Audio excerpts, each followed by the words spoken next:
to end this on a interesting note, I was reading and waiting to the part where he gets to China.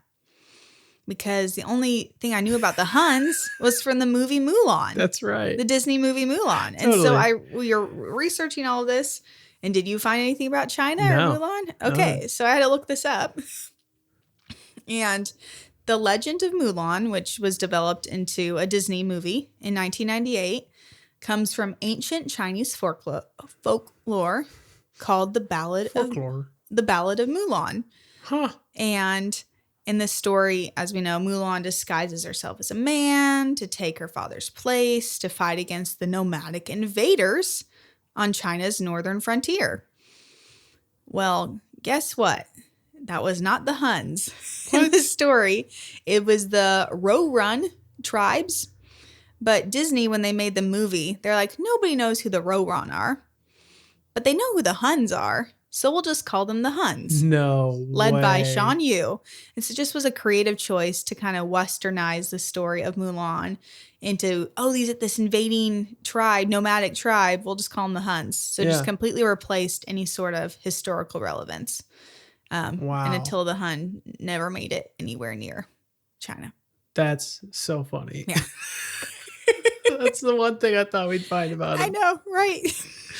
Which is hilarious because the Huns oppressed the Romans oppressed the Jews, and Walt Disney and was a huge anti-Semite. Yeah. And not a Christian. Yeah. I think he might have claimed to be, but yeah. Yeah. It's all full circle. But I thought that was crazy. So pretty much they just replaced the name.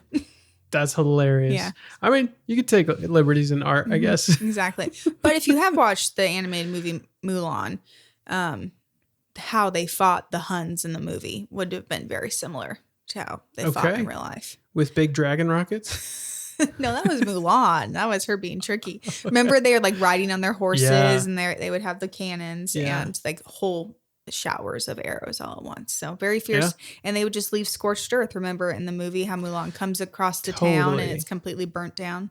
Yeah. So cool fighting strategy about Attila as we end. I'm sure you read this too, but they would fire arrows into the air at their enemies so that the enemy would be forced to put their shields up. And then they had another row of archers or a couple rows of archers fire arrows directly at the people who now had no shield in front of them.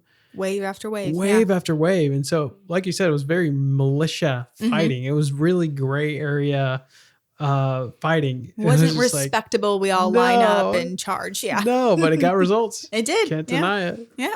Yeah. So any other thoughts on Attila? No, I think that's it for me. Bad guy. Definitely one for the books, though. He definitely makes the villains of history. Yeah, he does. Yeah. He did nothing good for society. Yeah. Nope.